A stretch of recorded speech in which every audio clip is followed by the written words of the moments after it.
Claude, and good morning, everyone.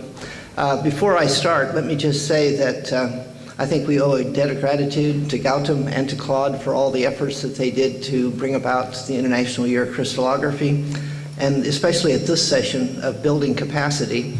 I can think of no one who has done more to build capacity in terms of developing crystallography than Claude has, and so we are indebted very much to you for doing that, Claude. I'm going to cover sort of three bases this morning and try to do that rather quickly, giving you sort of the 30,000-foot view of where things are at. I want to say a little bit about the organization and services that the IUCr can provide, and I'm going to try to highlight those things that will hopefully help developing countries take advantage of those services. I'm going to say a few things about some activities and then talk about some of the things that we're doing that can help build capacity. Oops. Yeah.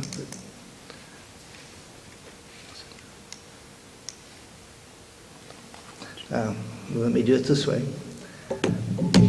So the IUCr, for those of you that don't know, has a fairly long history. We're celebrating, I guess, 67 years. And so for most of you, the IUCr has always been around. That may not be true for everyone in this room, but for most of you.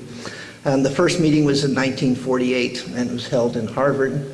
And, whoops, a little tricky. And the first president was, of course, William Lawrence Bragg. Everybody knows. There are many aims that the IUCr has, and I just want to highlight a couple of those. Particularly for this meeting, it is to form the focus of relations for crystallography across the sciences, and that also means to foster collaboration among countries in studying the science and related to crystallography.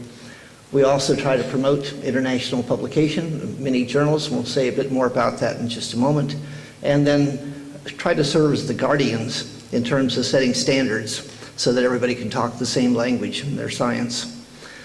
Now, this is the executive committee with a few members from the Chester staff and others that met in Leuven in 2013. And I wanted to show this picture because we have Gautam here and Claude, who are very important in the International Year. But I also wanted to point out that there are individuals that you can hold accountable. So these are the people that make decisions affecting your union. And if you have suggestions or ideas or complaints, we welcome that input. There are a number of members of the current executive committee attending this meeting. So Wolf is here, Luke is here, where is Roddick is here, and I'm here. And then there are several members from the Chester staff here. And again, we are here to serve you. Santiago, I'm sorry, you're here too, yes.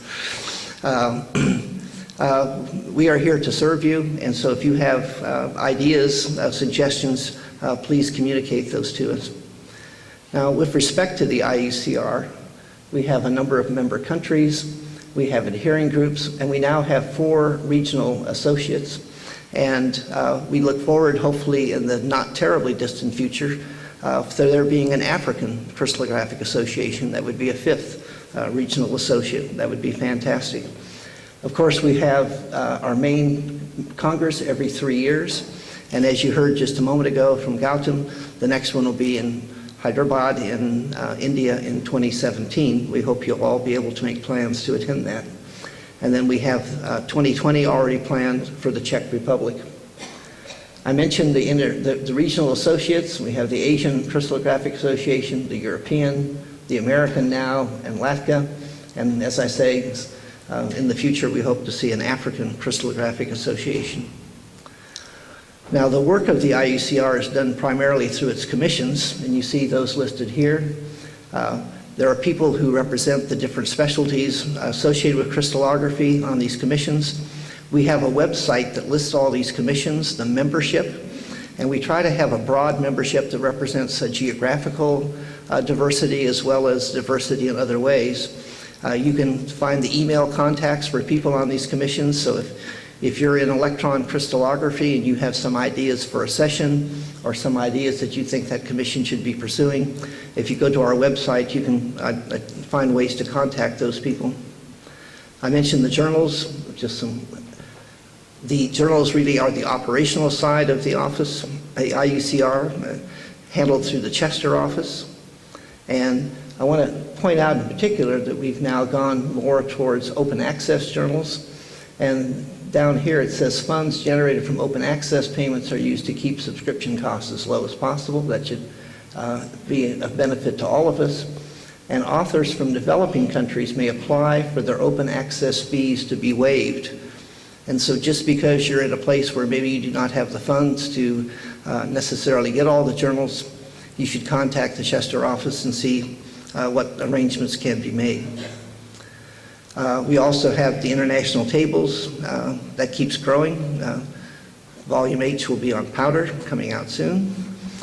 And the newsletter. And the newsletter has been going on, I think, since 1998. Comes out 4 times a year. And I hope you find that useful. And we're going to change the format of that to make it a little more updated and current as it comes out. Okay. Now some useful aspects with respect to going forward. One of the things we'd like to do is to keep track of the crystallographers in the world.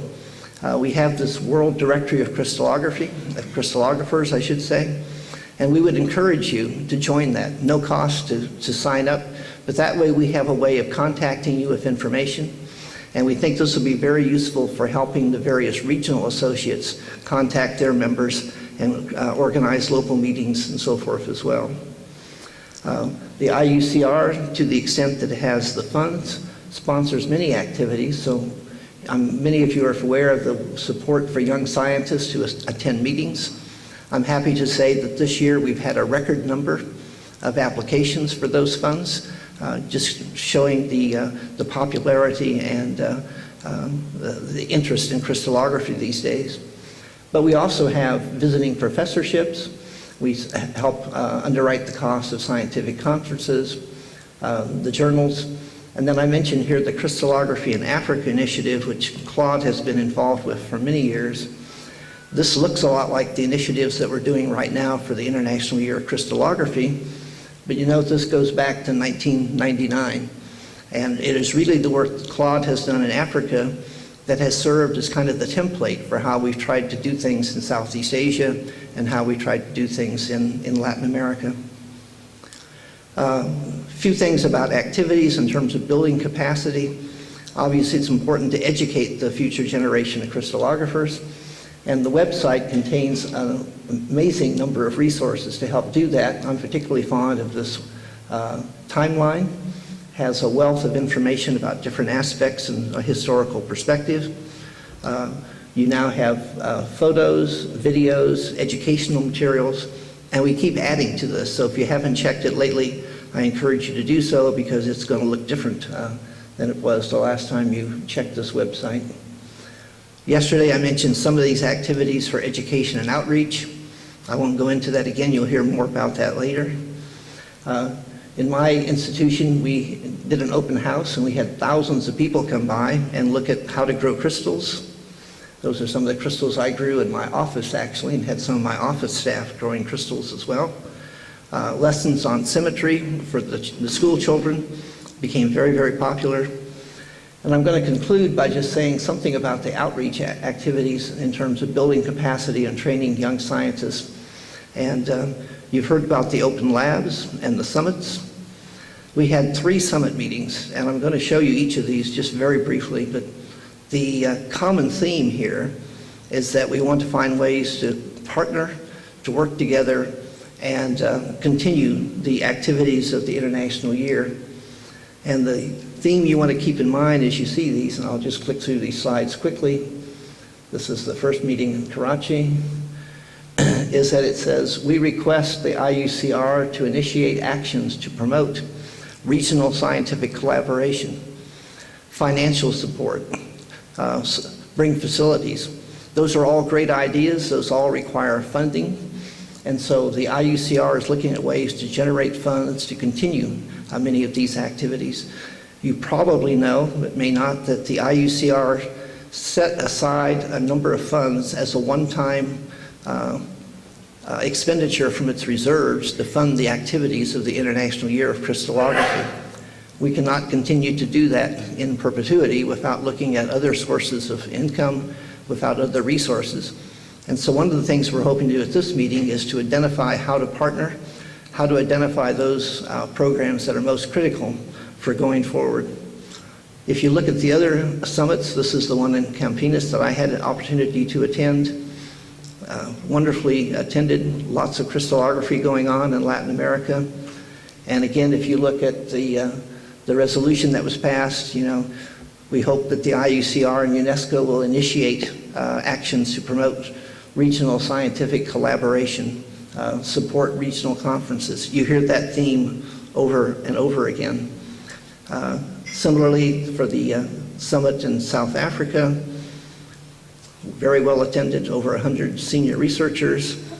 A petition again was signed, and again, oops, sorry about that.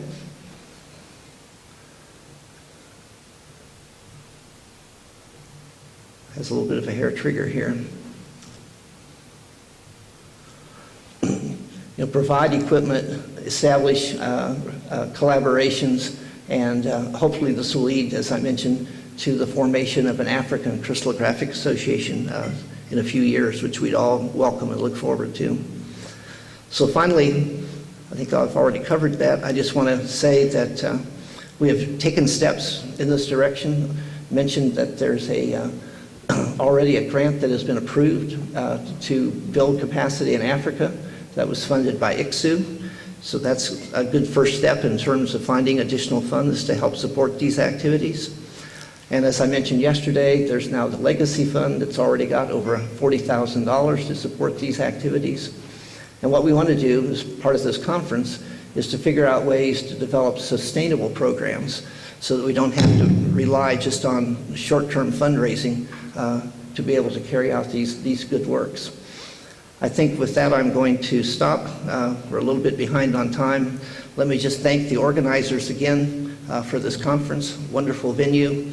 And my thanks again to the Moroccans and the Moroccan UN delegation for bringing us the International Year of Crystallography. Thank you.